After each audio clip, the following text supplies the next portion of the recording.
two types of drivers out there. Drivers who know how to protect their investment, and drivers who don't. Car owners who know how to get more miles per gallon, and owners who don't. We're talking people who know their Schaeffer, and people who don't.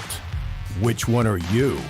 From cars to trucks to diesel workhorses, whatever you drive, there's a Schaeffer synthetic oil for you. Do you know your Schaeffer?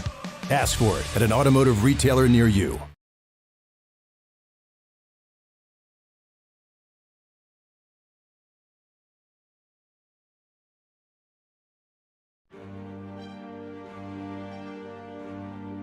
For generations, fans of IndyCar could only dream of stepping into the cockpit and feeling the rush of going wheel to wheel at over 200 miles per hour. Thanks to the latest in sim racing technology, we can get one step closer. Talented, fearless drivers battle it out in virtual race cars to claim supremacy at some of the world's most demanding tracks.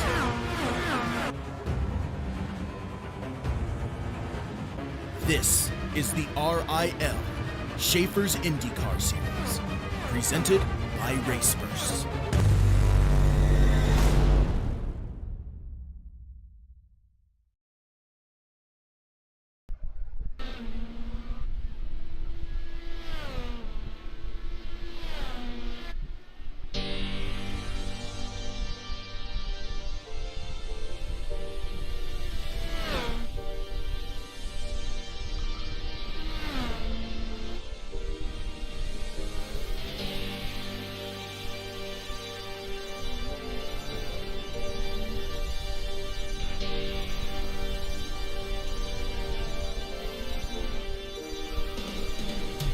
Hello and welcome back. I am Gary Gonzo and welcome to Raceverse's coverage of Round 4 of the Revolution IndyCar League's Schaeffer's IndyCar Series coming to for the summer 2022 season, and we are here at Belle Isle in Detroit for the Motor City Grand Prix presented by CJaz Endeavors.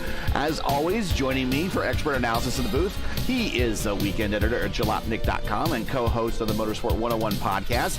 Please welcome Ryan Eric King. So Ryan, we are 4 races in and we have raced on 4 different, or we will have raced on 4 different types of racetracks. What can we expect from this field when confined to the concrete canyons of Belle Isle? Well, there are no safer barriers here.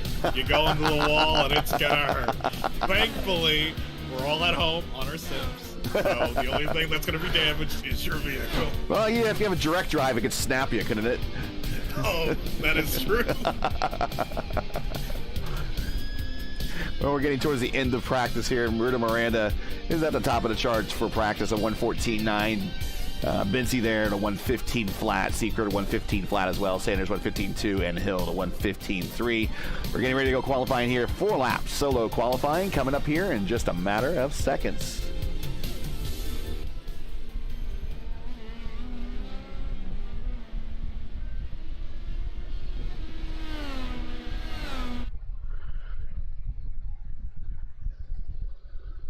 As we reset the field here, everyone's getting ready to go.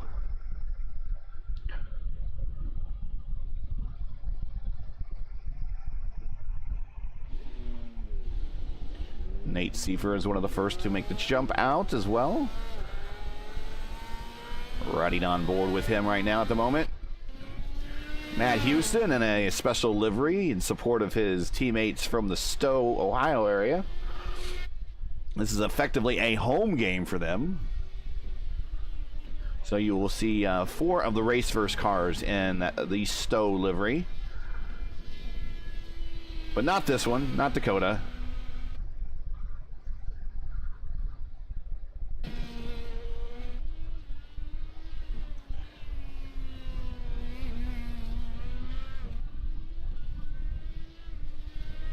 So the track record you need to know about here at Detroit Belle Isle. Of course, this is the last time they'll be using in real life when they had the race there a couple weekends ago. This is the last time they will be using this configuration. They'll be moving downtown.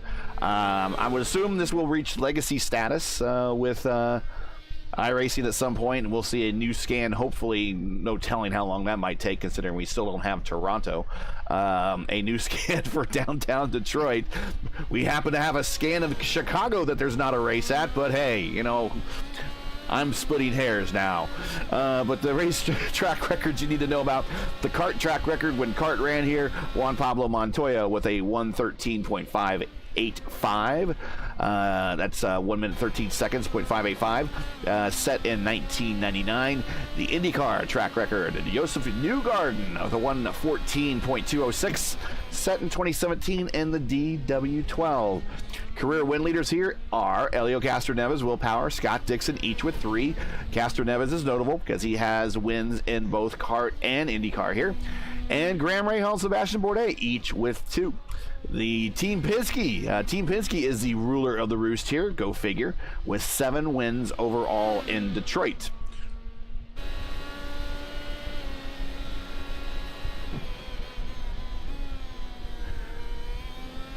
I'm watching everybody's out on currently the alternate tires right now, go figure. Although Dan Miglin is showing out on the prime tire, so he might have another plan in mind. With that, let's take a look at the results from last week, because we still have 7 minutes left in this session.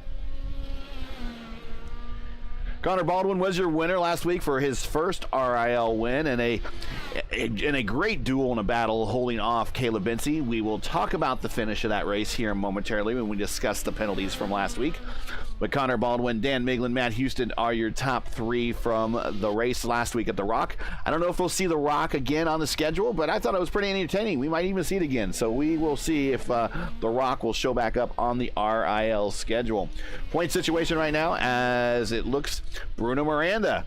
I think it's the fan sessions section here in the chat said he's calling him the Storm.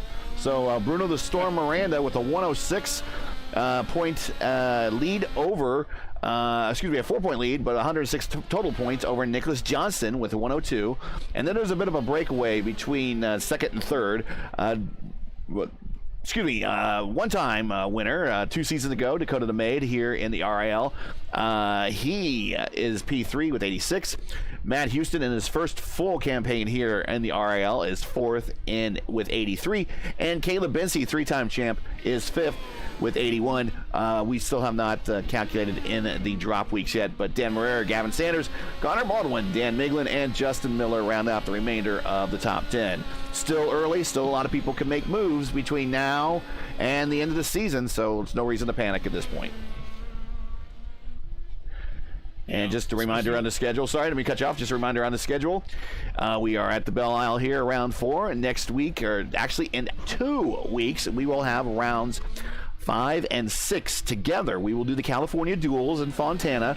The first of the duels will be on the infield road course at Fontana, and then the second of the duels will be a quick 75-lap sprint on the 2-mile super speedway. That is in 2 weeks on July 13th. Yeah, and especially with the duels and the drop weeks, the championship table could change drastically the next time we look at it.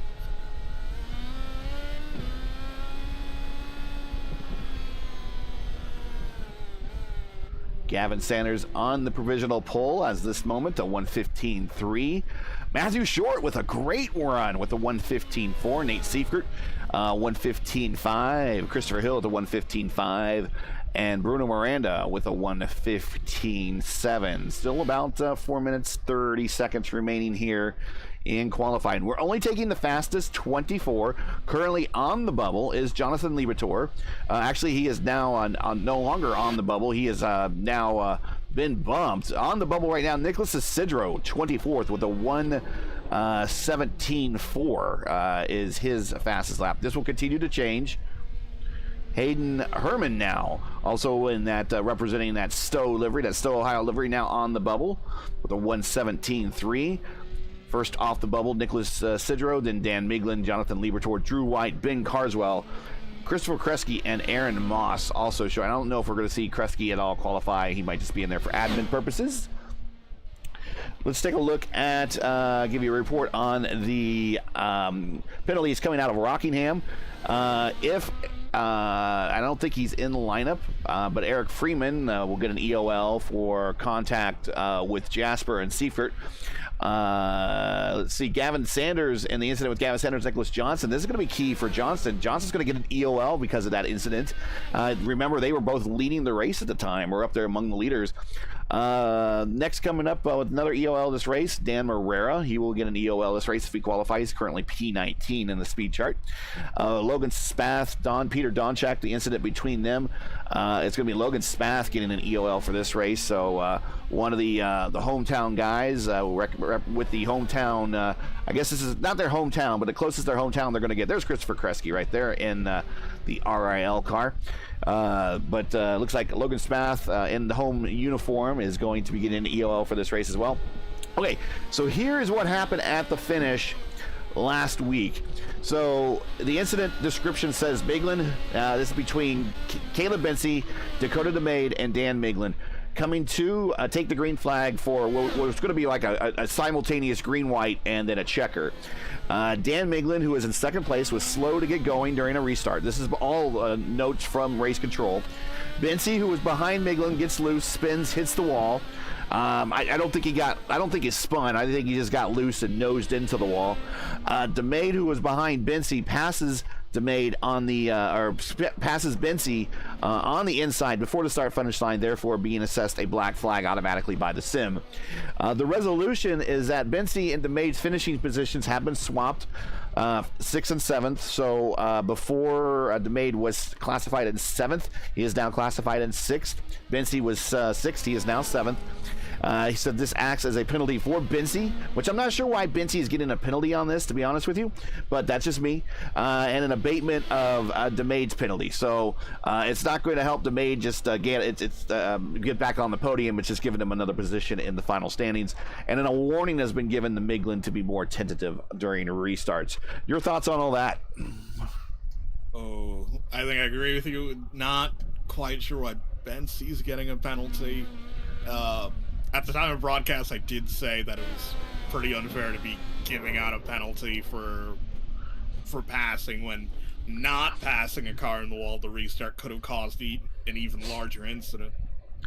So, and another thing on the rules here in the RIL, there is not always guaranteed race control.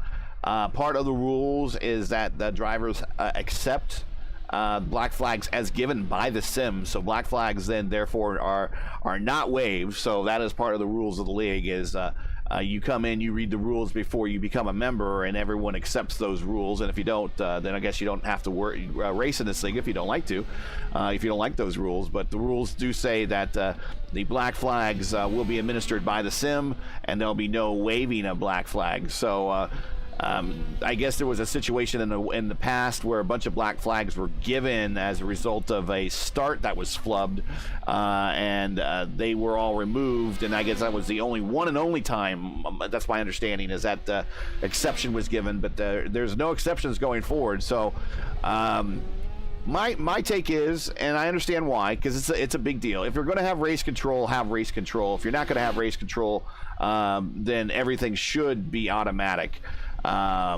We know that there's a possibility of non-sim controlled cautions, full course yellows on road courses, so we shall see if that will continue to hold up. But we're getting ready to grid up here, and we'll tell you everybody that has made this race and everybody who didn't here in a matter of seconds.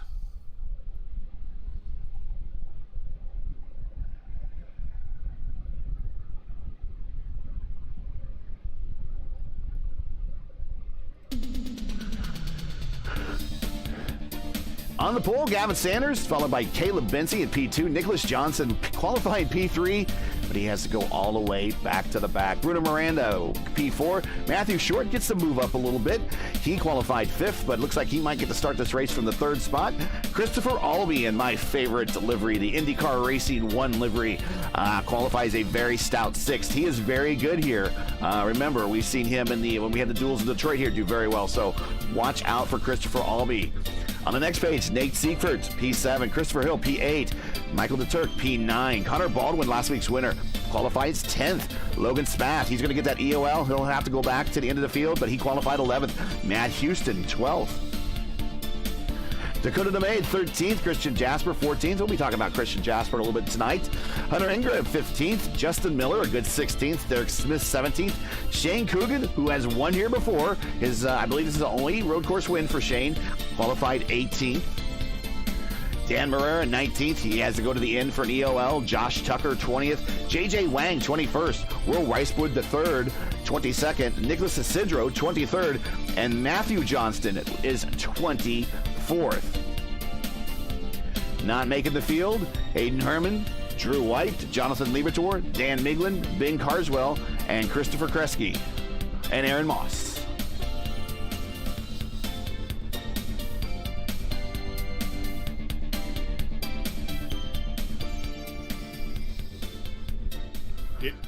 Yeah, we got some notable names not making the show tonight.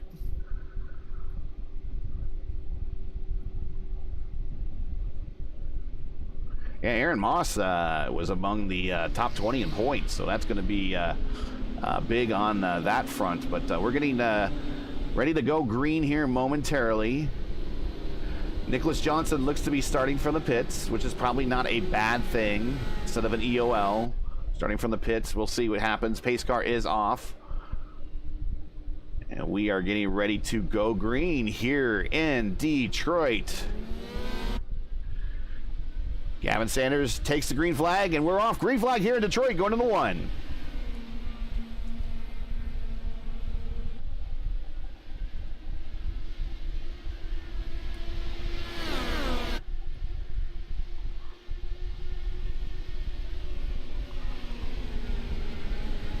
DeTurk goes in deep, and he gets contact with Christopher Hill. Oh, and it takes out Connor Baldwin, and we are just stacked up behind. We are all stacked up behind. And I'm surprised we don't. And there's that full course yellow that I would expect him to throw. Yeah. Matt Houston's part of that. He's trying to power his way out. Yeah, I'm surprised we did not get a full course yellow on that one. Or maybe we are full course yellow. We are. We are full course yellow. Okay, let's check the. Yeah, there it is on the dashboard of our leader. Full course yellow. As he smashes into that curb. Okay, so a number of cars are going to have to hit for damage, but for those that didn't get damaged, any benefit to pitting now and possibly getting a couple extra laps out of this first stint, possibly? Especially if you're in the back? It's like, maybe, but I think tires would be more of a concern than fuel. Well, definitely only looking at a one-stopper tonight. But let's take a look at situationally what has occurred here on the racetrack.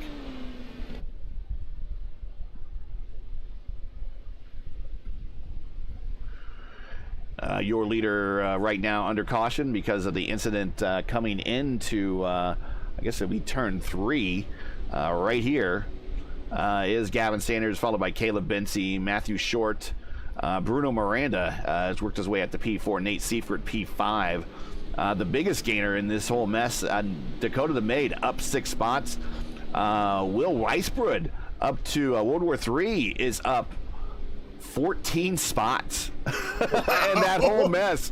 And I think the action kind of happened immediately in front of him, and he managed to get through that corner and picked up a bunch of spots. Shane Coogan up 9, Derek Smith up 7. Nicholas Johnston, who got an EOL, started from the pits, shows him down 8, but frankly, he was 24th. He is up to 11. Matthew Johnston, I'm not sure if there's any relation there or not, but Matthew Johnston up 12. But the biggest penalty right now is last week's winner, Connor Baldwin, down 14. And I believe he is showing in the pits under repair. Christopher Hill might be done. JJ Wang still showing in pit road. No action occurring under their car. Trying to go and check around the rest of the field. Hunter Ingrave is currently underway. Nicholas Isidro underway. Justin Miller underway. Dan Morera underway. Christian Jasper, I believe, is underway as well. Yeah, interesting first lap. Yeah, very interesting first lap. And if you're able to pull up the replay with Will Weisberg III, he drives through a gap in the incident that is roughly a car width wide. Like, he squeezed his car through the pilot. Well, let's actually do that here. We'll try to find him. How close are we getting ready to go to green? There's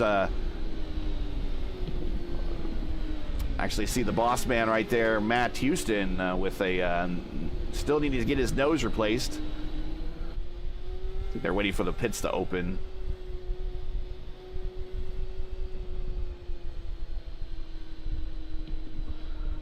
A whole bunch of people are coming in.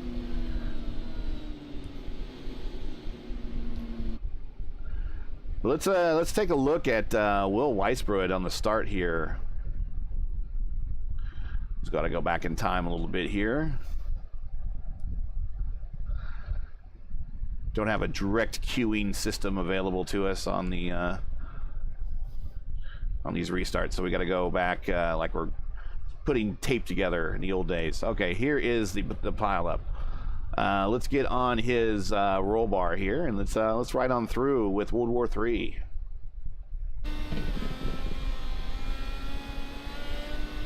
Getting a good run off of 2. Coming down the inside there, Justin Miller. There's Christian Jasper right in front of him as well, with JJ Wang. Oh, wow. Wow, it just parted right in front of him. Just, we should nickname him Moses at that. Not to get too biblical here, but holy cow.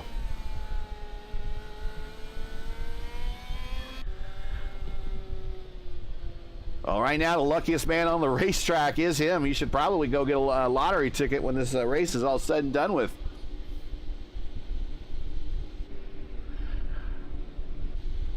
So Nicholas Johnson did go ahead and stop, I believe, again. Probably to he's on the prime tires. Actually, you know what? We got that same issue going on with the graphics. Timing and scoring says that he is on the alternate tire. Graphically, he's showing on the prime tire. So we are going with what timing and scoring says.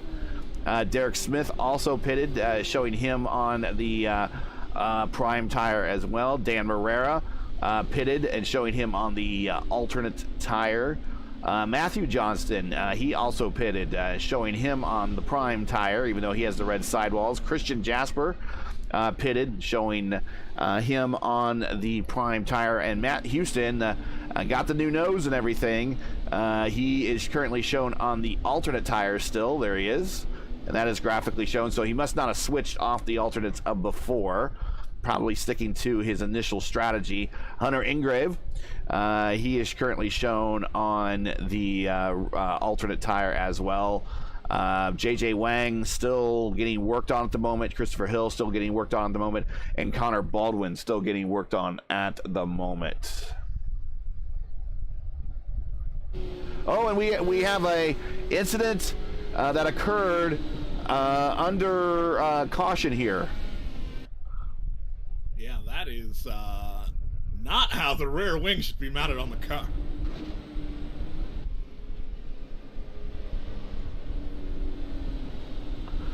So, okay, so it really starts with Joshua Tucker. We'll go on his roll bar and we'll back up here. I definitely see contact with him. And the car in front of him is one of the Johnstons. And he has bodywork hanging off the side. But anyways, looks like they start piling up in front, and then he piles into the back of Johnson. Johnson piles into the back of one of the Stowe cars. And now we have Justin Miller. I think he has nose damage, so he's going to have to stop too. And just as the field was going to the green. Well, I think the field is going to go green. And they are green, actually, as we are catching up to live action. I don't know. If we're going to throw a caution, and I don't know if that was an automatic caution or not, probably should have extended it for that one. But the whole back of the field's a little in disarray. But the front of the field is showing Gavin Sanders, Caleb Bency, Matthew Short, 1, 2, and 3.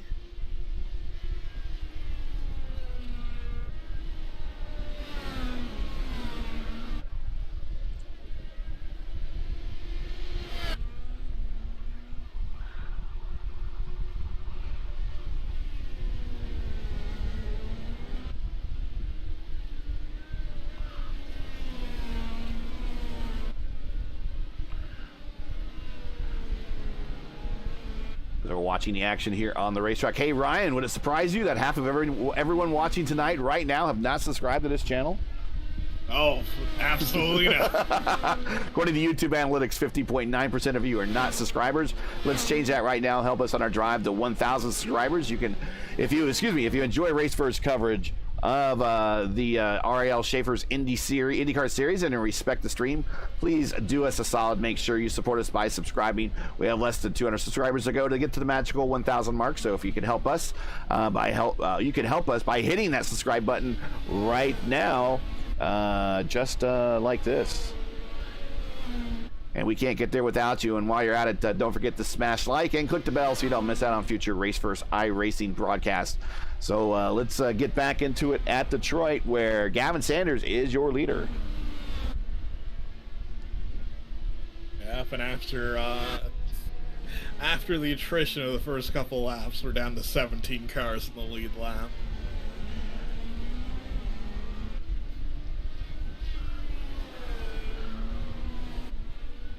Fortunately, showing Christian Jasper on pit road. Of course, Christian is one of the sponsors of today's event. Tonight's race coverage is brought to you by CJaz Endeavors. CJaz brings your voice-over projects to life, from commercials to video games to books and blurbs. If you have voice work of any sort, Christian Jasper and CJaz Endeavors is your one-stop shop. Demos are ready upon request. Christian is eager to work on any project, maybe sooner rather than later tonight, for any project you might have. So to get started, message Christian on Twitter at CJaz Endeavors for pricing today. Let's get back into the leaders.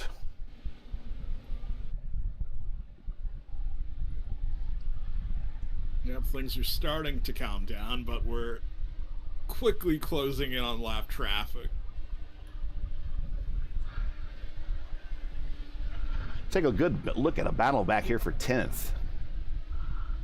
Nicholas Johnson all over Shane Coogan.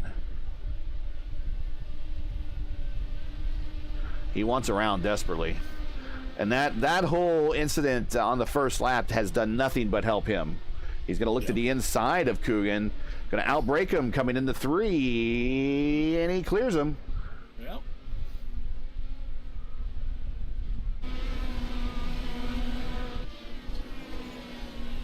And now he starts looking to attack Dakota DeMade up in 8th.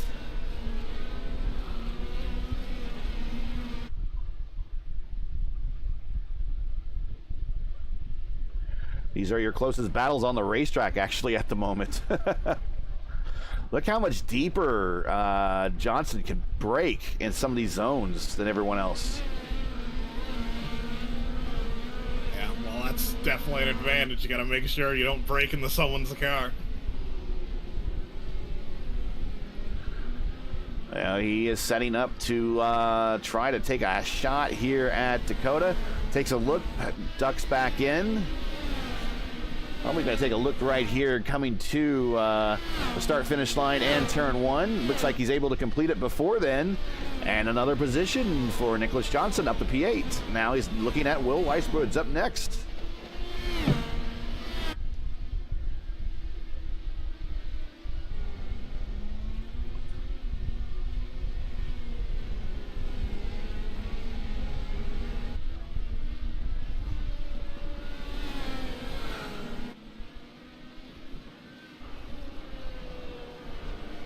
Even though he had to race Dakota on that previous lap, he was 0.6 faster than Will.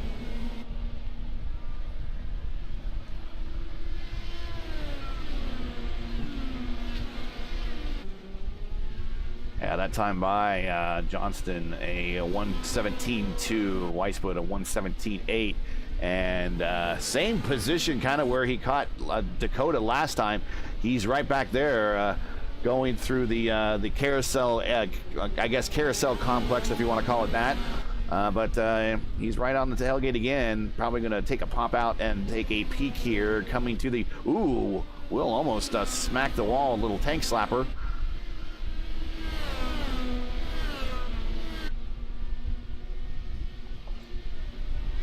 Not close enough.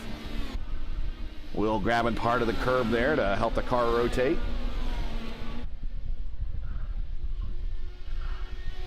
And a little bit of a fade on.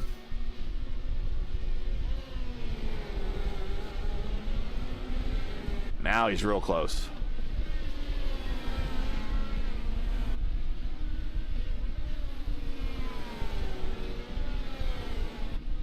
Let's ride on board Nicholas Johnson. Oh, he's there. Oh. That's going to actually probably extend this battle another lap, I'm willing to bet, unless there was contact. I don't know if there was contact or not. Didn't appear like there was contact, but you very, very close. Yeah, very close. Only 40 laps, folks. We are 1/4 of the way home already. So one stopper. Not exactly a strategist race.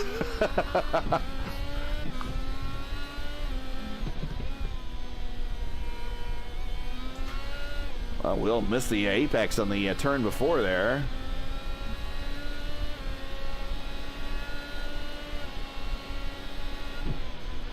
Got to be looking at that relative going, I got Johnston behind me crap.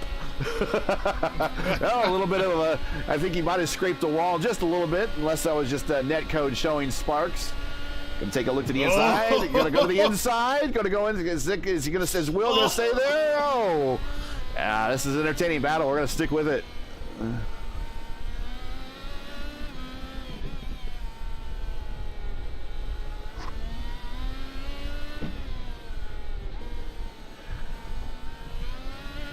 Now Will is on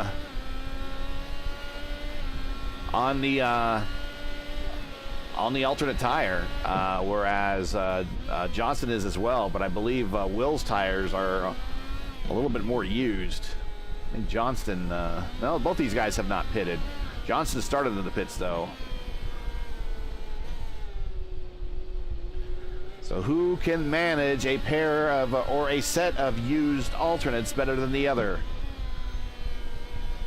Oh, he gets wide, does smack the wall a little bit, I think, there. And again.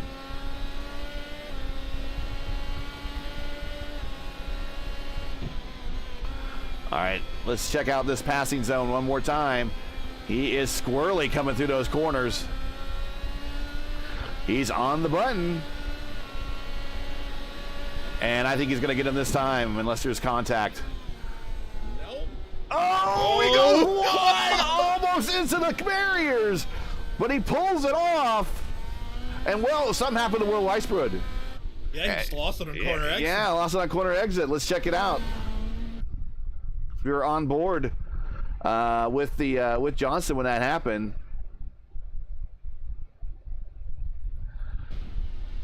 Just braking. What happened there? Maybe under acceleration? I don't know. But gives up a ton of track position as a whole host of cars pass him. And that puts Johnston now up to P7, where he's going to be all by himself for a little bit. Because quite a ways in front of him is Christopher Albee and that IndyCar Racing 1 by Papyrus livery. Oh, there's a car off there in the near the pit straight.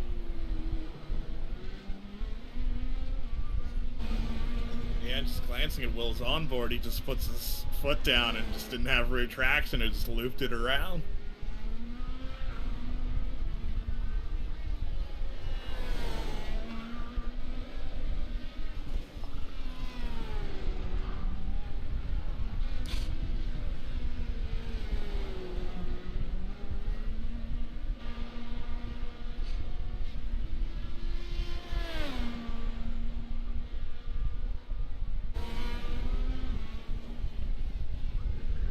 ahead of Albee. Let's check that battle. Oh, here we got a good battle right here. We kind of neglected this one.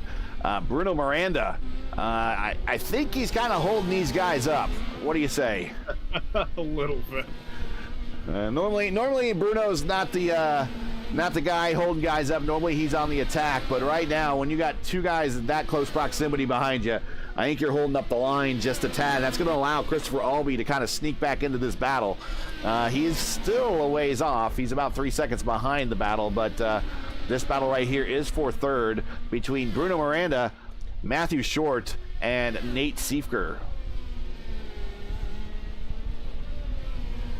Going for the move.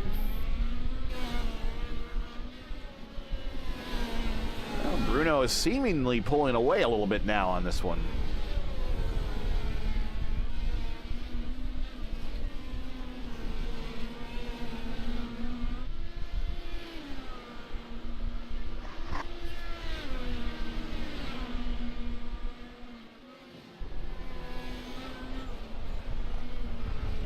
Oh, Schaeffer gets around Short. I think Short moved over for him. Let's check that out again. Let's check that out again just to be sure. Yeah, well, he got in a position, and I think Short just went ahead and conceded the position. And that's all in all not too bad. I mean, that's going to kind of save you from losing too much time to Albee behind there. So that moves Schaeffer up to fourth. And he continues his pursuit of Bruno Miranda in third. A little bit more breathing room between these two. There are your gaps at the moment. Vinci 3.3 behind your leader. Miranda double that, 6.1. Seifert right behind him, about another second. Short, Albee, Johnson, DeMade, Coogan, and Spath are your top 10. Currently showing 16 cars on the lead lap. DeTurk and Justin Miller currently showing 1 and 2 laps down respectively. 19th on back, showing in the pits or out.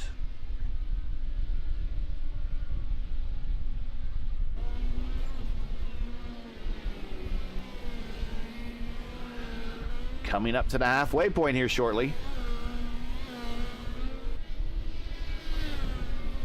If you're just joining us, this is race first coverage of the RIL Schaeffer IndyCar Series coming to you from Belle Isle, where we have completed 14 of a scheduled 40 laps. If you're enjoying race first coverage of tonight's race, make sure you support the channel by liking tonight's broadcast and share it with a friend if you like. Subscribe to the channel, click on the bell, and so you are notified about future RIL events. We appreciate you watching tonight, as we are getting ready to probably see the pit window open here very, very shortly.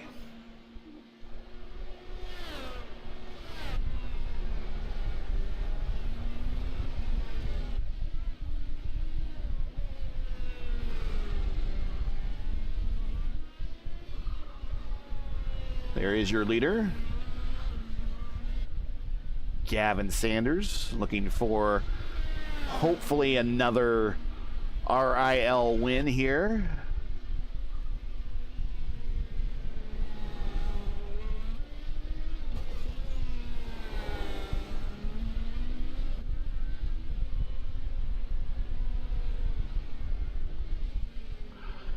All right, behind you.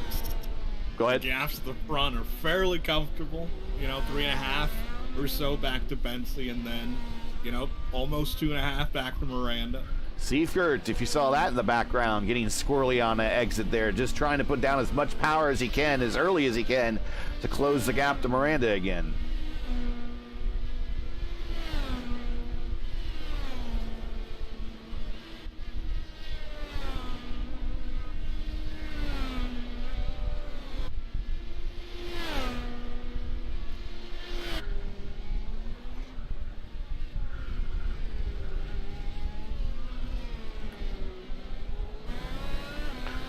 Check on the status of Nicholas Johnston.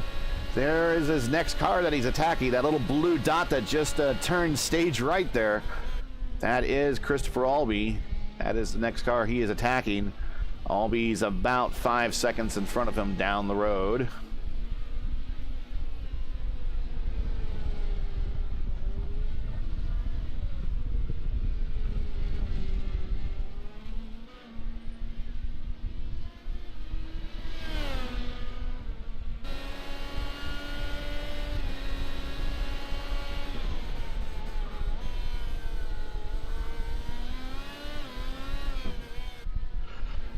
And before we get to the midway point and to these pit stops, go ahead and get a word in from our sponsor, Schaeffer's. There's two types of drivers out there. Drivers who know how to protect their investment and drivers who don't. Car owners who know how to get more miles per gallon and owners who don't. We're talking people who know their Schaeffer and people who don't. Which one are you? From cars to trucks to diesel workhorses, whatever you drive, there's a Schaeffer synthetic oil for you. Do you know your Schaeffer? Ask for it at an automotive retailer near you.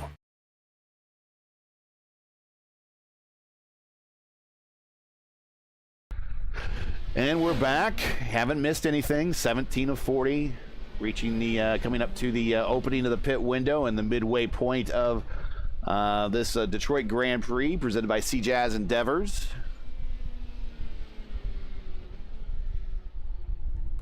There's two types of drivers out there.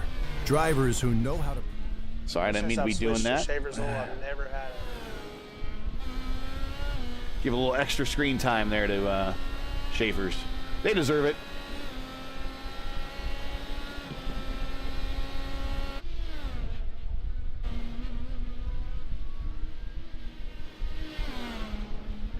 Again, it's not an awful lot to talk about. The battles are kind of few and far between now on the racetrack.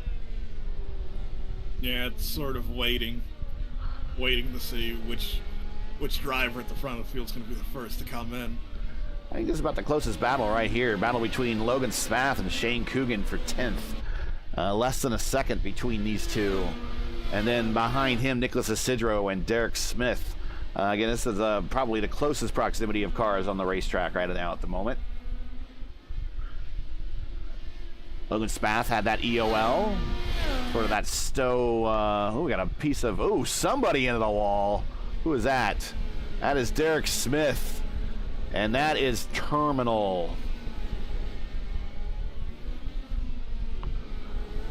Yes, he's wide there, letting the drivers go by, but that is a terminal smack of the wall by Derek Smith, and that is going to be maybe repairable, but for the most point, his chances for a good top 10 finish where he was is pretty much gone.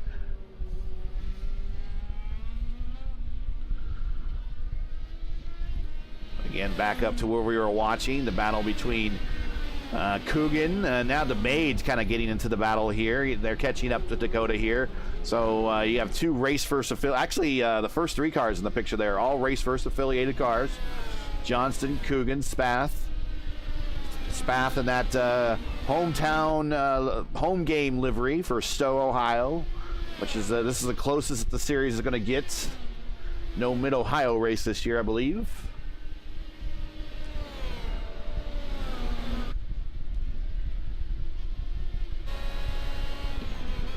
Back on board with your leader, Gavin Sanders, working his way through 8, 9, and 10.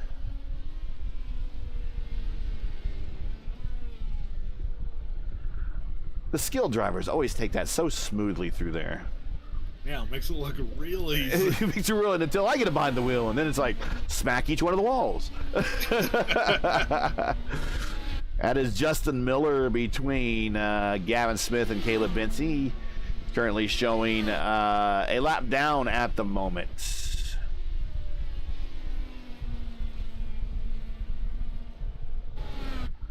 I think at this point he just wants to get a finish under his belt. He lets Gavin Sanders on by. Next up to pass him is Bruno Miranda.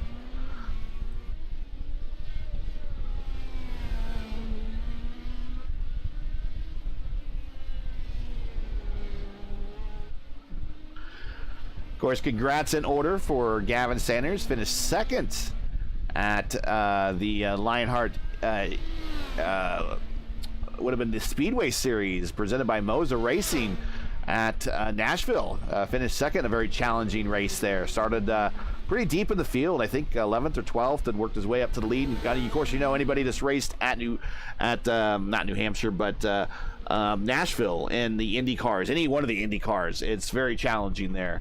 Mainly because I think that really the track is not coded for cars with wings yet.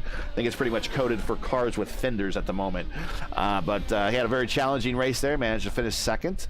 So it's second podium of the Lionheart Speedway Series for him this season.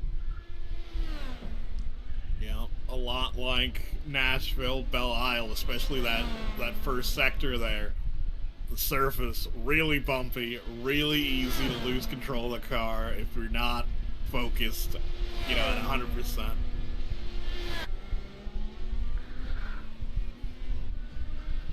Okay, so Nicholas Johnson, I believe, is Nate Seifert. That's what I was thinking. He's in the pits under regular service, down and away. Ooh, long stop. Did we speed? I think we sped, folks. That is a speeding penalty. And now also in the pits, Dakota DeMaid.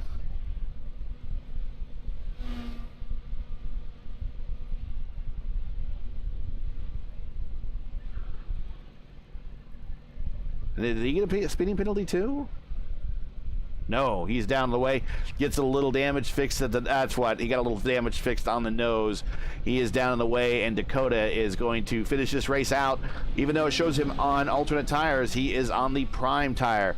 So Nate Seifert, I think Nate Seifert might have punched out. Showing him no longer in the car at the moment. So here is our leader, Gavin Sanders, on pit road. This is for his one stop.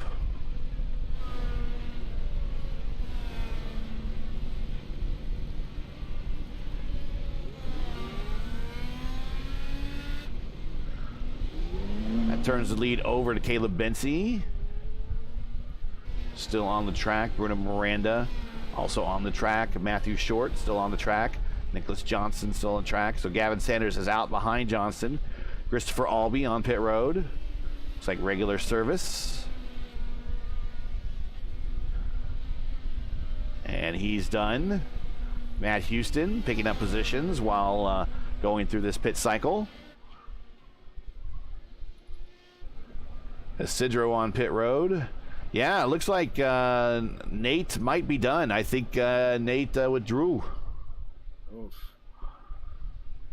So interesting there. And really, if you're dealing with a race that only involves one pit stop, and you're on an only pit stop, and you get caught speeding coming in, I can kind of see where he's coming from. There's still a lot of attrition that can happen. Right, my point right there, right in front of the leader. I'm not sure who that was, but you can still continue to pick up positions as people make mistakes, and those are critical points. And we saw at the end of last year how critical every single point was. So I don't know. I'd rethink that if I don't know. Did it show him disconnecting already? Yeah, he disconnected. Wow. Okay. Well. Yeah, especially we most likely won't have another safety car because we don't have enough cars on one piece of the track to block it off completely. But you never know, and a safety car would bring you right back into this. Watching this battle right here between Matthew Short, Matt Houston. Michael DeTurk is one lap down. He's right on the tail end of this. Oh! And that was Matthew Johnston into the wall. Matthew Short, in the wall. And I believe he went right to toe. And Christopher Albee also on pit road under repair. Again, this is why you stay in your car. This is why you keep going. I know a lot of people just like if the dub's not there, I don't feel like I really have a chance. That is Matt Houston, I believe, coming on pit road. Nope, that wasn't one. Now I'm getting confused with all those Stowe cars. Here's Logan Spath, Matt Houston. Who's the other one? That might have been Caleb. Yeah, that might have been Caleb. He's coming off pit road, looks like. Yep. So the lead is now handed over to Bruno Miranda.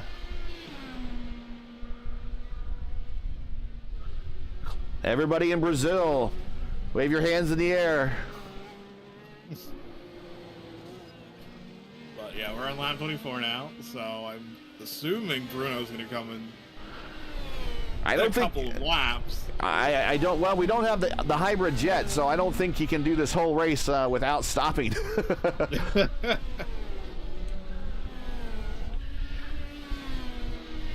Yeah, still showing. See in chat. Got Will in chat. That's Will Zeller. So hey, Will, how you doing? We got Chow Racing. Yeah, Pain. I understand that, Matt. JJ Wang's in there. Yeah, the opening wreck and impacted him some. Yep. So Miranda on pit road. Now we see if Gavin Sanders will get the jump, and yep, there he goes. Gavin Sanders are right back to the top. So really, unless something happens, this is Gavin's race now at this point. Yep. Caleb beating out Bruno Miranda. So Bruno Miranda looks like he's right now has got the third spot pretty much sewed up. Logan Spath on pit road was in P4. He's coming, let's see if he's coming to his stall or coming back to join. Nope, coming to his stall. So it's a scheduled stop to get to the end. So Nicholas Johnson now moving up to fourth. Right behind him is Matt Houston, who is 22 laps on his current stint, so he is due to stop any lap now. Isidro picking up a position on Spath, moving him to sixth.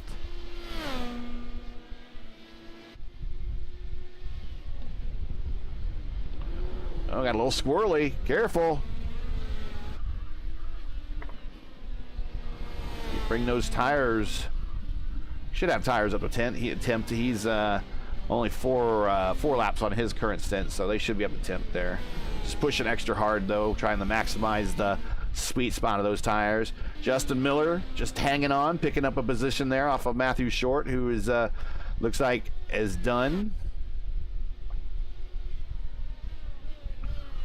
Still showing Will Weisbrod in the pits though, under repair. Not sure if he will rejoin or not. That is DeTurk, who is in 10th spot, coming to pit road. There's Matt Houston, also on pit road. I think everybody pretty much is stopped now. Justin Miller still needs to, I think, make a stop to get to the end, and then that's it. Yep, and only have 9 cars left on the lead lap, which I'm somewhat surprised by. Well, you know, a lot can still happen here, and that's kind of why you should still stay engaged. But here's Gavin Sanders,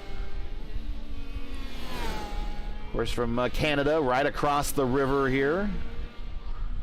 There goes Justin Miller into the pits for his final one and only stop, or actually his final stop. He had the pit earlier with damage. Yeah, one of the only points in the country where Canada is south of Michigan.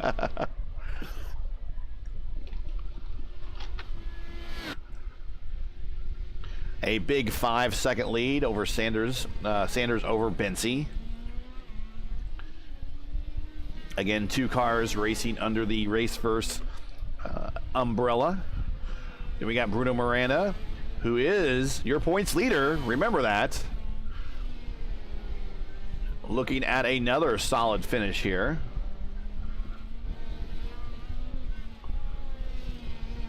And Nicholas Johnston, who also is among your points leaders, looking at another solid finish as well. So there's not going to be a lot of those those two at the top. And we'll bring up the point situation here one more time. We'll bring that up on the screen. That is your point situation. Miranda is your leader, and right now, if he gets this finish over Johnson, he's going to extend his lead just a little bit. Johnson right now will extend his lead over DeMade just a little bit. But Caleb Bency right now will make up ground on all these guys if he can hang on, as well as Gavin Sanders They got the top 2 spots, but everybody involved in the top 5 in the points right now still churning away in this race. Matt Houston back in 9th. It'll still be a nice points day for him, even though he's had a bit of a rough day.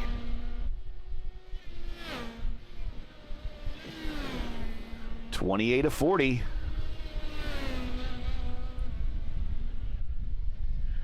Tonight's race coverage brought to you by CJaz Endeavors. CJaz brings your voiceover projects to life.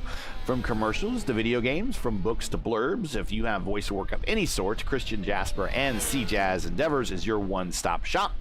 Demos are ready upon request. Christian is eager to work on any project or idea you might have. To get started, message Christian on Twitter at CJaz, so that's CJaz Endeavors, for pricing today. CJaz Endeavors. I want to thank them for sponsoring here the Grand Prix of Detroit. Of course, the Revolution IndyCar League's IndyCar Series sponsorship is brought to you by Schaeffer's Oil. We want to thank them again for their support. Racing is in their blood. It's what they love. At Schaeffer, their racing products keep their teams racing with spending less money on resources and replacing the parts and changing fluids and more time out on the track. Designed for extreme performance, Schaeffer's racing lubricants reduce friction, wear, and heat. Season after season, racers depend on Schaeffer's racing products to keep their cars always ready for the next race. Check out Schaeffer.com, or excuse me, SchaefferOil.com, where you can search for their nearest retailer. I'm sure they're all over the place.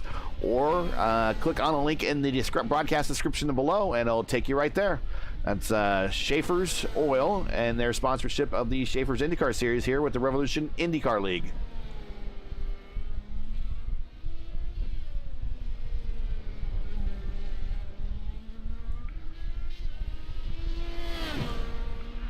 Taking a peek back here at Caleb Benzie, who has a pretty good 2-second lead over Bruno Miranda. This could turn into something shortly, though, if Miranda keeps up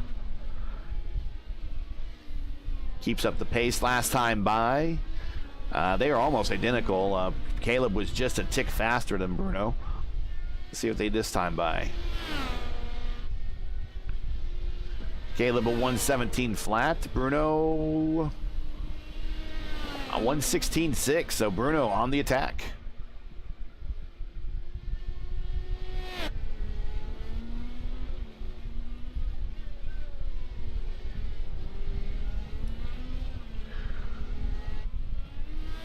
All top 3 of the cars, all the cars in the top 3, as I'm trying to say, are on the prime tire. Even though I believe Caleb shows visually on the alternate tire.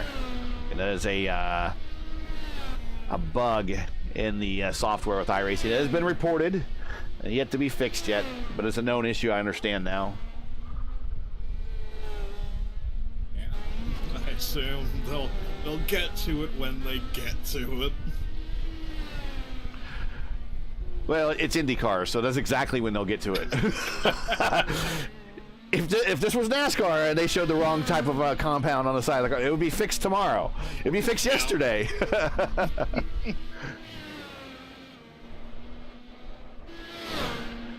Let's see, we got Matthew Short. How are we guys in the booth tonight? Well, outside of the opening laps, with the excitement there, not much going on. We're just kind of patiently calling the action as we are ticking down with 10 laps to go here. Yeah, it's mainly just keeping an eye, see if anyone's closing the gaps, if anyone's stringing a couple fast laps together.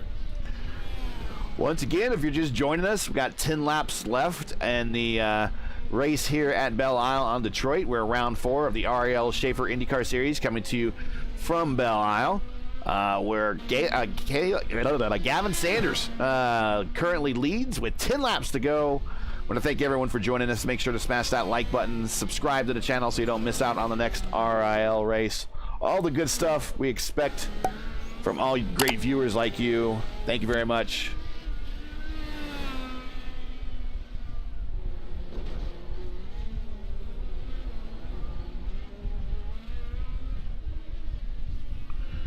Continuing to watch the battle here for P2 and 3.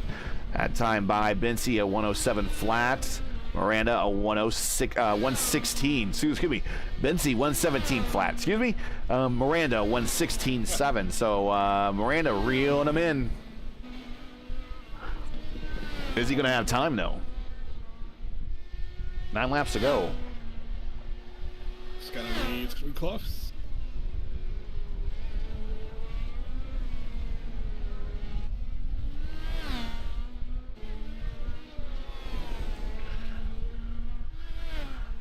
Make sure to check back on Race First on Friday at 2 o'clock Eastern for our coverage of the iRacing, the IndyCar iRacing series, where they will be visiting, the top split will be visiting Mid-Ohio.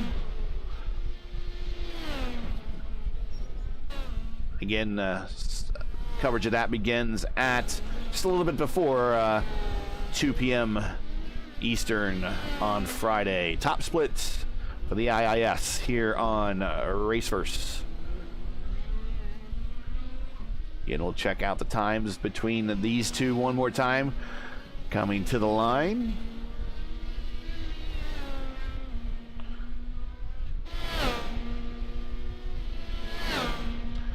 Bruno Miranda is your RIL points leader at the moment here. At time by, not too bad. Caleb Benzie, 116.8. Bruno Miranda, 116.6. So still a little quicker, but not as quick as he's been the last couple of laps.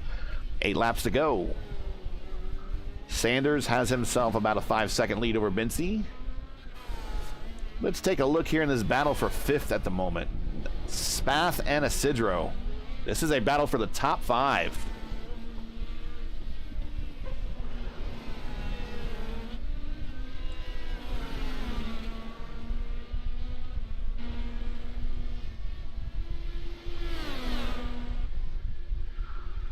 Spath, who had to start with an EOL, has worked his way up to P6.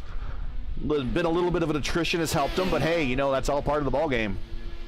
Yeah, a position's a position, no matter how you get it. Hey, I always say the easiest positions gained are the ones where they're sitting in the pits.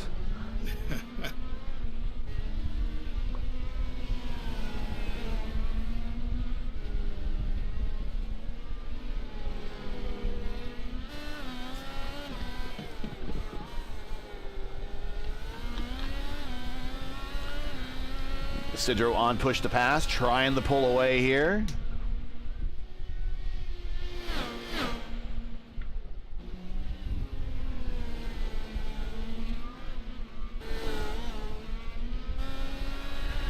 And Nicholas Johnson all by himself there. He has himself a 30-second lead over this battle for 5th, so he has really nothing to worry about. He can bring it home. Isidro bouncing off the curbs there. He's got Spath right on him, right in front of him. That is Matthew Johnston in P10. Here's Spath taking a look here. Not close enough to attempt to pass, coming down the main straight there through the pits. Making their way through Corvette Corner.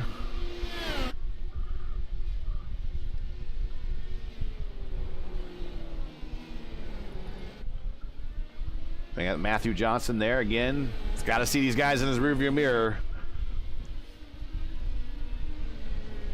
Isidro kind of guessing to himself, where am I going to get this guy and how am I going to pass him and still keep Spath behind me in a battle for position. That time by Caleb Benzie was faster than Bruno Miranda by 0.2. So Caleb picking it up. Currently maintaining an eye on this battle for 5th. Nicholas Isidro, P5. Logan Spath, P6. Isidro up 18 spots. He did not qualify well, but he has raced extremely well. Kept his car clean. Logan Spath says he's up 5 spots, but he did qualify, but he had to start with an EOL. So he is actually... if you think about it, up more than 5 spots if you consider him starting in the blind.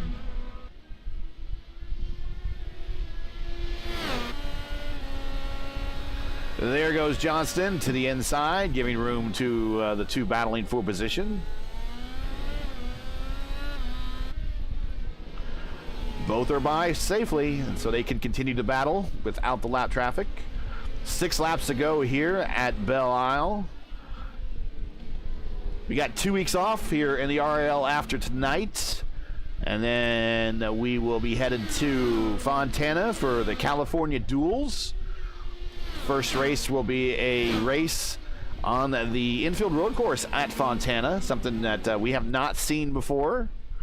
And then a 75-lap sprint race, which should be interesting because I don't think you can do... Can you do 75 laps on one stop at California? I don't think you can. On one stop, you could maybe stretch it. Like, we'll see. That'll be interesting. I don't think you could make it. I think it'd be like you'd have to take your second stop with like maybe. I thought it was like 33 laps or 34 laps to a stint or something there. It was just you would just come up just a little bit short or something like that there for IndyCar at California and Michigan. So should be interesting to see. So right about the right number of laps, right about the right number of mileage to give these guys little fits on a pit strategy. We shall see, though. Some of these guys are really good at saving fuel. Still watching this tight battle here with Spath and Isidro. Here's a reminder of the points. Isidro is in the top 20, so this is going to help him a lot. Spath not in the top 20, so that's going to help him a lot as well.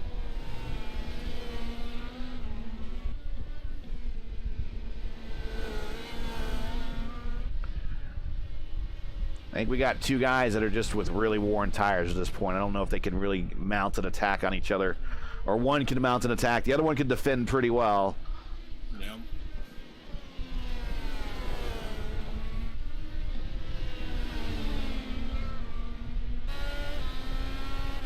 We just had a battle for 10th back there. I think it's on the top of your screen. Michael DeTurk around Matthew Johnston for 10th. So he worked his way up into the top 10. Both those cars on the same lap, one lap down. Meanwhile, up front, Gavin Sanders. A leisurely Wednesday evening drive for the Canadian. I don't think he's seen a whole lot of any action in front of him. Probably heard on the radio everything that happened behind him.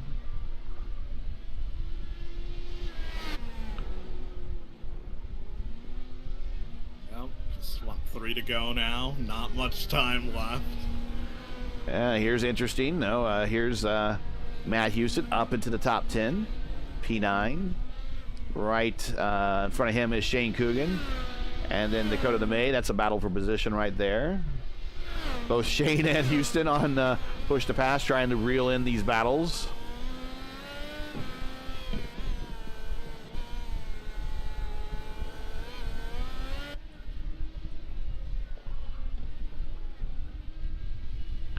Once again, the race first cars are doing pretty good at keeping out of trouble.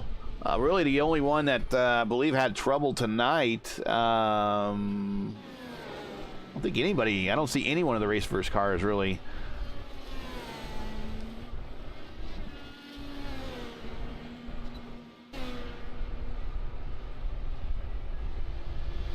Hayden Herman, I think he might have been one of the ones that didn't qualify. I'm going to have to go back and look. Not sure on that, but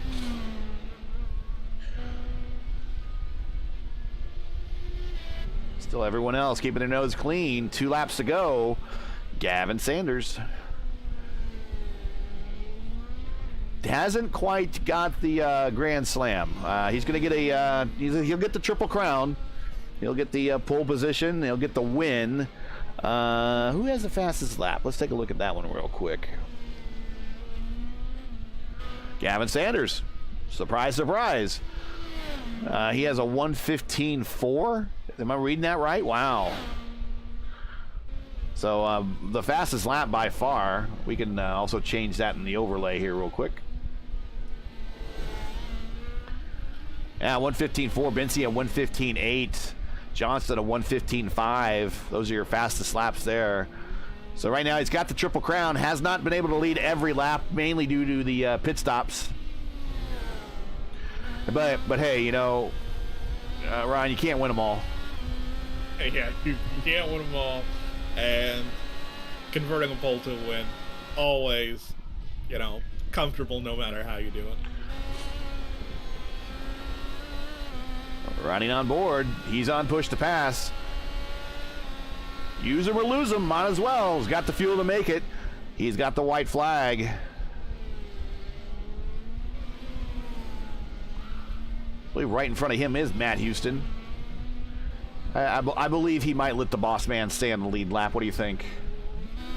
Yeah, no reason to push it.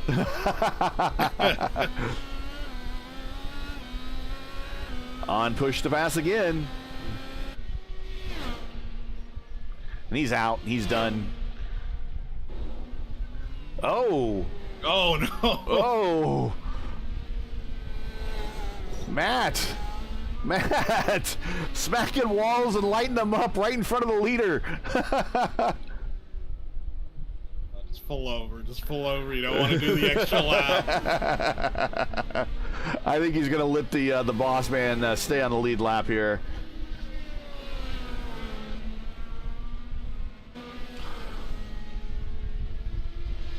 And staying in contention for this season's championship, Gavin Sanders dominates today here at Detroit.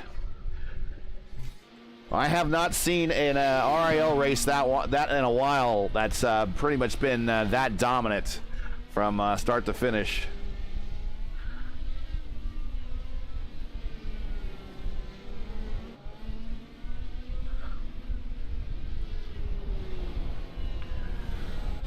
Logan Spath and Isidro still battling it out. Logan Spath did get around Isidro. We missed that. Sorry. But Logan Spath is going to be coming home in 5th. So we'll have 3. See if he can make it here out of the corner. We'll have 3 Race First affiliated cars in the top 5.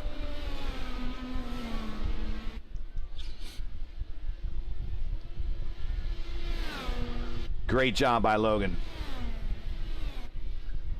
Nicholas Isidro, nothing to say negative about his effort. Up 17 spots, did it all on the racetrack. Get a solid top 10. Dakota the Maid, he is finishing off his run here, staying ahead of Shane Coogan for 7th. Shane finishes in 8th. And the boss man brings her home 9th. Michael DeTurk, having issues. He goes ahead and tows it. But Gavin Sanders is your winner.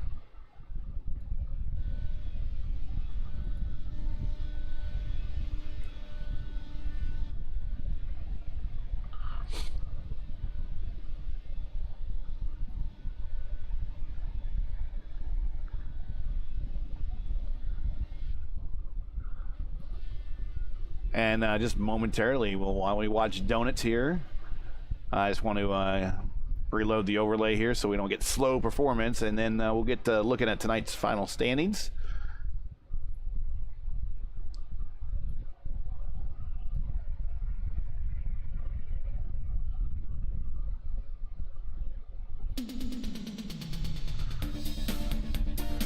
Gavin Sanders with the win. Pretty dominant start to finish. I don't think anyone really challenged him at all. Caleb Bency with a solid P2 is going to help in the points championship. Bruno Miranda, he's going to maintain his lead in the points championship with a nice 3rd step on the podium there. Nicholas Johnson recovers. I think a lot of the first lap attrition really helped him out as he had an EOL, brings her home 4th. Logan Spath, also with the EOL, brings her home 5th. Remainder of the top 10, Isidro, DeMaid, Coogan, Houston, DeTurk, all survived to see the end here. Last car running, Matthew Johnston finished 11th. Justin Miller, Matthew Short, Christopher Albee, Hunter Ingreb rounds out your top 15. Schaeffer, I think he could have stuck around and earned some more spots and some more points. I don't know if he's going to be regretting that one later down the road. We will see. Finishes 16th. Derek Smith, Will Weisbrod, JJ Wang, Morera, your top 20. Tucker, Jasper, Baldwin, Hill, and Hayden Herman. course, the last of that one is Connor Baldwin is 20. Excuse me, that's 22nd, 23rd, 24th. So the guys that did not qualify: Hayden Herman, Drew White, Jonathan Liebertor, Dan Miglin, Ben Carswell, and Christopher Kresge. Showing the last car is Connor Baldwin as the first car. So from first to worst, unfortunately for Connor. But hey, he's got a big break coming up here, 2 weeks, and then the big oval, which we all know he runs well at, coming up in Fontana.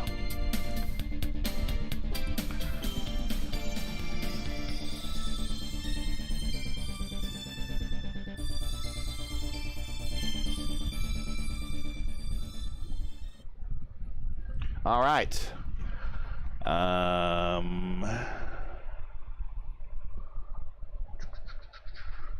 We'll see if anyone wants to come in for an interview. Currently, nobody's standing by. Like, I hope they didn't forget about us. There's Gavin. There's Caleb.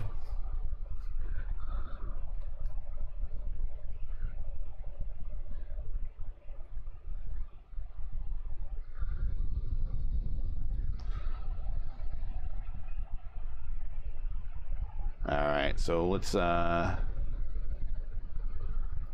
get Caleb up here, the defending champion.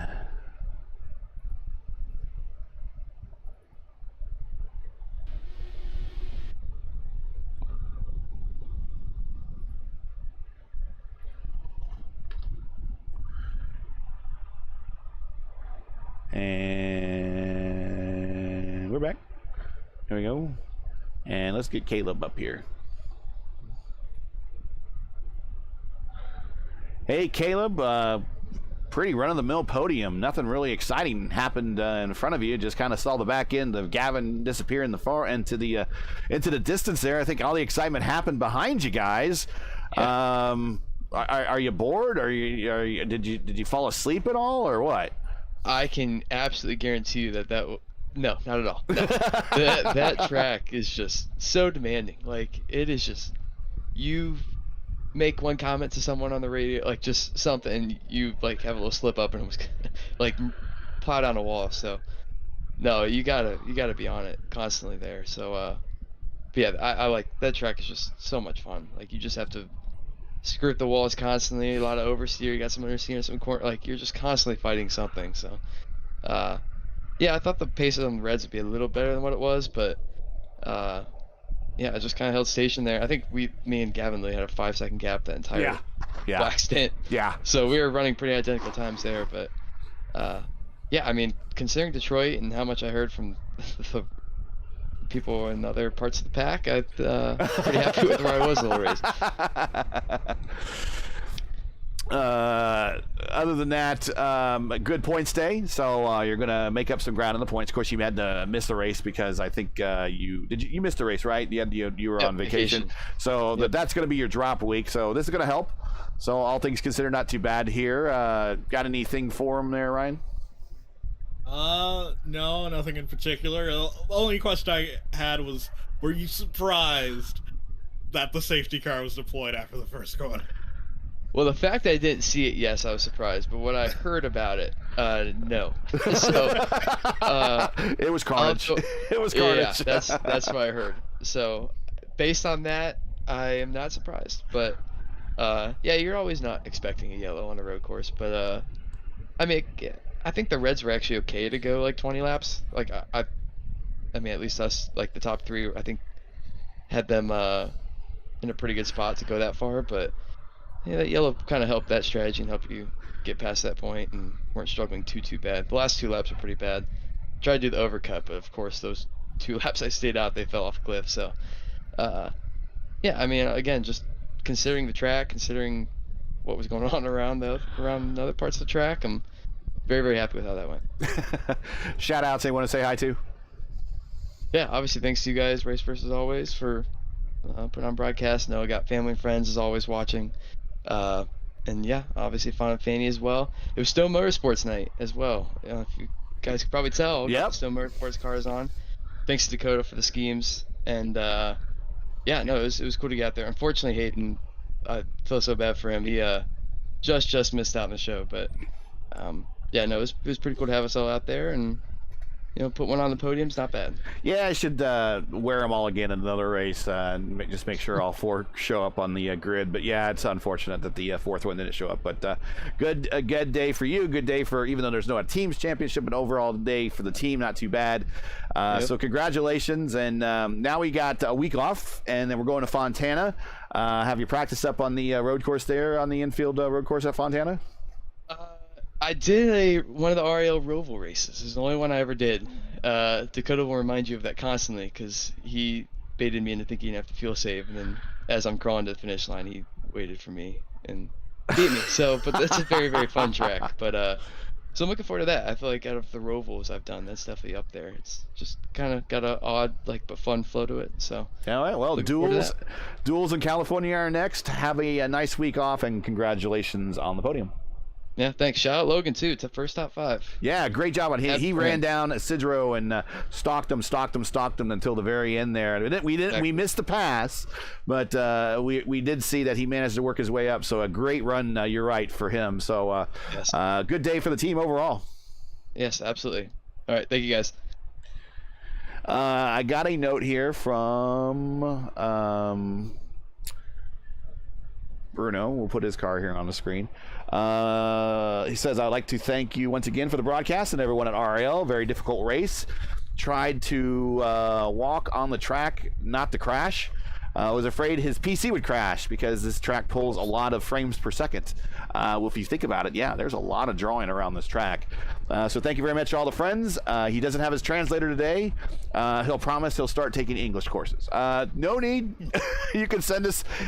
You can always send us your whatever you want to say via DMs, and we'll make sure to get read. But that's Bruno Miranda finishing 3rd, and Shirley also maintaining his points lead. Normally the points get updated here pretty quick, so we'll see during Gavin's interview if the points are updated, and then we'll give everyone an update there. So let's take a look here. We want to bring up Gavin. Hey, Gavin, you're in the booth. Just kind of a average day running the road course at Detroit, eh? Yeah, definitely. I mean, average at Detroit is pretty crazy on its quiet points. So yeah, it was a good night and can't complain, and only tapped the wall a couple times. So obviously it's hard to escape from Detroit without hitting a barrier once or twice, and as long as you don't hit it too hard, that's all that matters. Nothing really happened in front of you. It was just making sure that you hit your marks and all that. Was there any worries at all other than just getting by everyone at the start and then hearing all the calamity behind you? Yeah, I mean, getting a good start, I do really appreciate the modified rule with the initial race start that gives the leader control and not going on green. It does allow for places like this to get rolling a little bit easier. Obviously, we had a bit of a pile up, but it does make it a little bit easier and be able to use that to build a gap as well if you're the leader. So no real worries, just execution and simple stuff. And once you put all the pieces together, the end result doesn't look too bad. Ryan? I think the only comment I have to make is, you went out there, got pole, fastest lap, and the win. Only thing you didn't get was leading every lap. Did you think about it on pit strategy? Did you think about staying out a bit longer? The undercut was a little. It was pretty good from what I could tell in practice. Didn't want to risk it. And just monitoring the times as well of like a specific crossover point, what I thought I could run when I got to the primary, versus the alternate. I think it was in the mid to high 16s was the point where you start losing time if somebody jumps into the pits for primaries. So I did notice one car did pit, and then it turns out he wasn't actually pitting for tires, he was pitting for damage. So then that triggered me thinking, oh, maybe I should. And it ended up working out not so bad. I think we gained a couple seconds. It would be nice if crew chief could tell us that information somehow. Is like, is he pitting? Is that a pit or is he pitting for damage? Because a real crew chief could look down pit road and see a crew laying out a new nose cone with a new set of wings on it. I'm sure that that somehow could be done here. I don't know how, but that would have been nice if nice little feature. Just got the points updated here. Bruno Miranda leads still 142 to 134 over Nicholas Johnston. You and Caleb had a good day. Caleb up 2 spots now to third, 122 points. And then you're just 10 points behind Caleb in fourth. You gained 3 at 112 points. So you guys have already experienced your drop weeks, I believe. So the leaders have not. We are not calculating the drop weeks yet. So when we calculate those in, it might tighten up a little bit.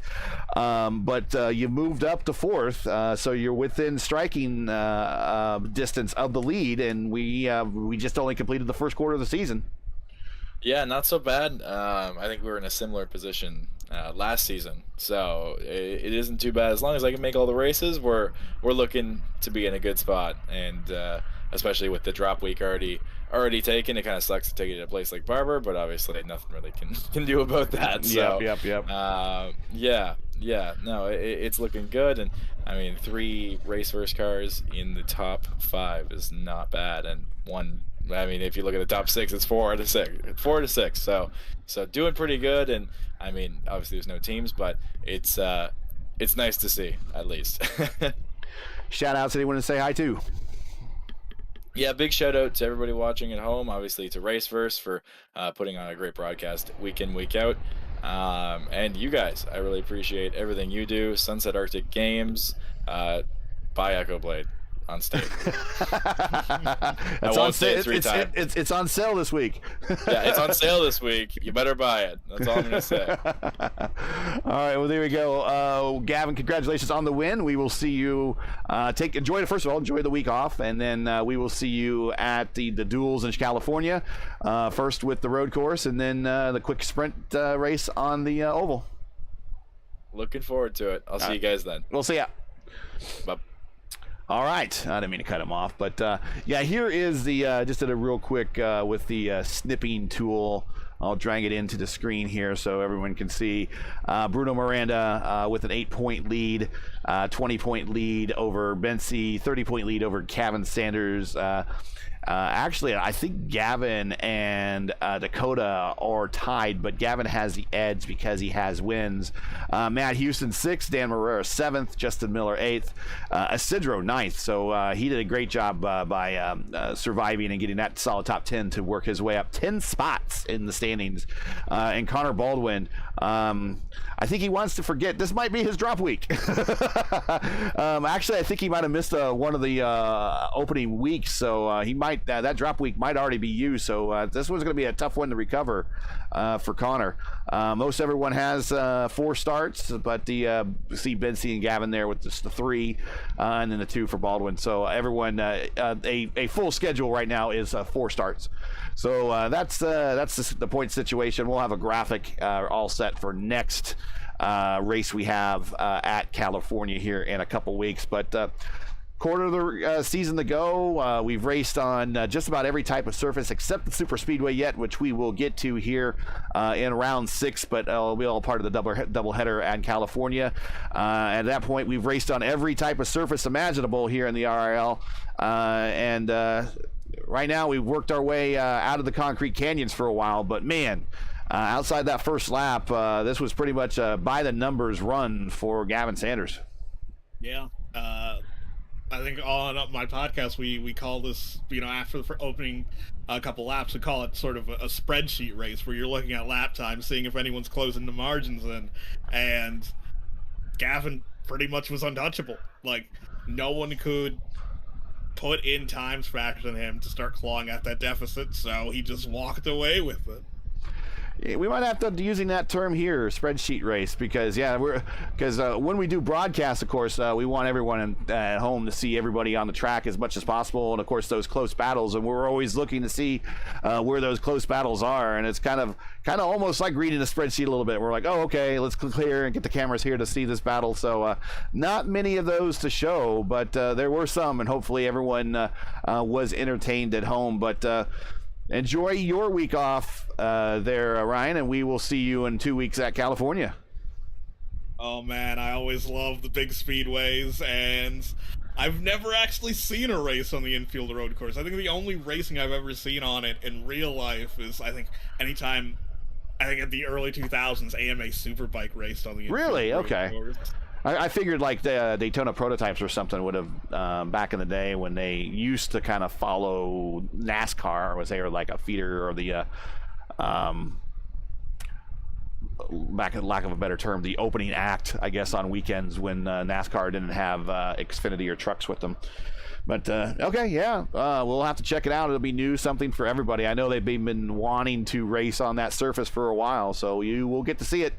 And then, of course, it will be a pack and draft race on the big oval to close out the night. I think that's it. So we'll get everyone on out of here. We'll show the final results one more time. I think it was a good race. Not horribly exciting, but we hope everyone at home had a good time.